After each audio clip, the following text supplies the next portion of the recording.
Hello guys, how are you all? Mamma's boy page থেকে তোমাদের ছোট্ট শ্যাম্য বলছি।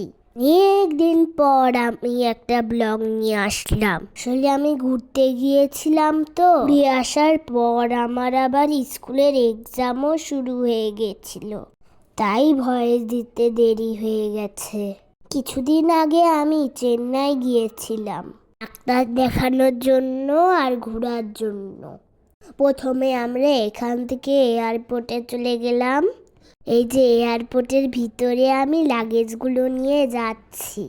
তারপর এখানে যখন ব্যাগগুলো ওয়েট করছিল, আমি দাঁড়িয়ে দাঁড়িয়ে দেখছিলাম। আমাদের লাগেজগুলো যখন চলে গেল, তখন আমি আবার বাই বাই দিলাম। আমার এগুলা দেখতে খুব মজা লাগছিল।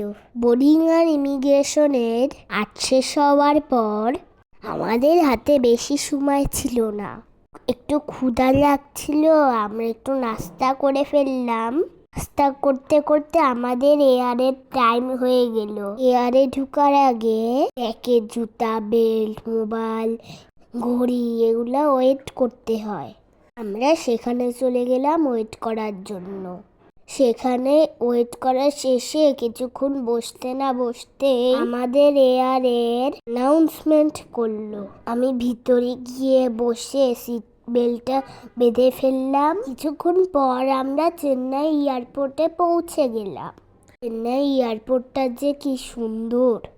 এখানে একটা গণেশ ঠাকুর ছিল, ওইটা দেখেই আমি ছুটে চলে গেলাম। এখন লাগেজ আসার পালা।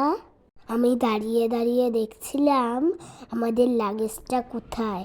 তারপর লাগেজগুলো কালেক্ট করে আমরা চলে গেলাম চেন্নাই স্টেশনের উদ্দেশ্যে।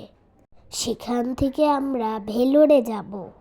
স্টেশনে গিয়ে আমরা একটা লাউঞ্জে ছিলাম, বেশি না 3-4 ঘন্টার জন্য। আমাদের ভেলোরের ট্রেনটা ভোর ভোরই ছিল। 1 ঘন্টা পর আমরা ভেলোর স্টেশনে চলে আসলাম।